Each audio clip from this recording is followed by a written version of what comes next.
Sushi বজের জয় বলছি।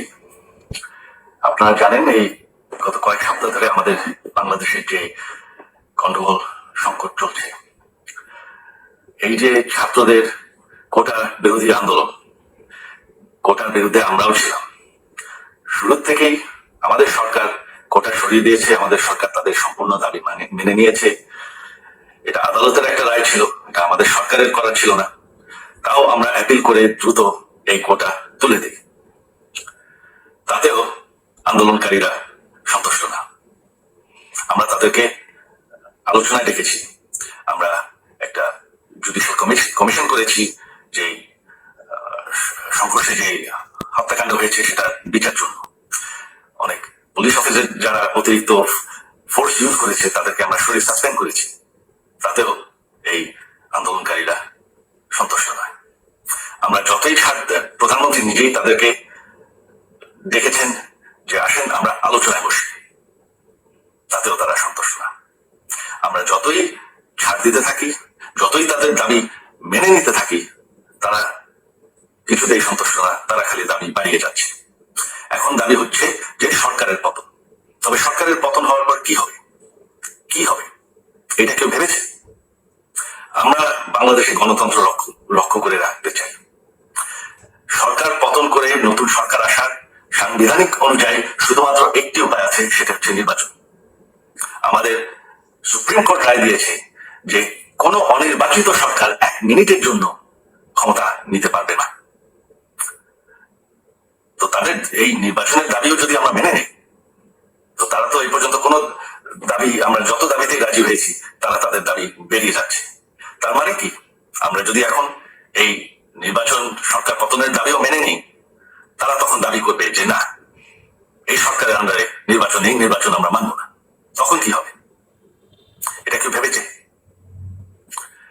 জানি আমাদের সেই সুশীল সমাজ আবার আলোচনা করছে সেই তত্ত্বাবধায়ক সরকারের অভিজ্ঞতা তো আমাদের আছে, আপনারা ভুলে গেছেন। সেই তত্ত্বাবধায়ক সরকারকে নষ্ট করে দেওয়া হয়েছিল বিএনপির আমলে ইলেকশন রিগ করার জন্য। তারপর যখন আরেক তত্ত্বাবধায়ক সরকার আসলো, দেশের কি অবস্থা হয়েছিল।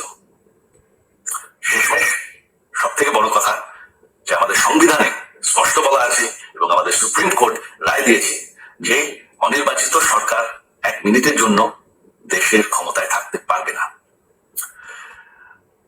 আমরা আওয়ামী লীগ, আমরা আন্দোলন করে এই দেশকে স্বাধীন করেছি, আন্দোলন করে গণতন্ত্র ফিরে এনেছি, আন্দোলন করে আমরা দেশের উন্নয়ন করেছি। আপনারা যে বঙ্গবন্ধুর মেয়ে শেখ হাসিনার বিরুদ্ধে বলছেন, আজকে শেখ হাসিনা না থাকলে বাংলাদেশ এতদূর আসতে পারত? অসম্ভব। কেউ কল্পনা করতে পারে না যে বাংলাদেশ এরকম উন্নতি করবে, এরকম উন্নয়ন হবে।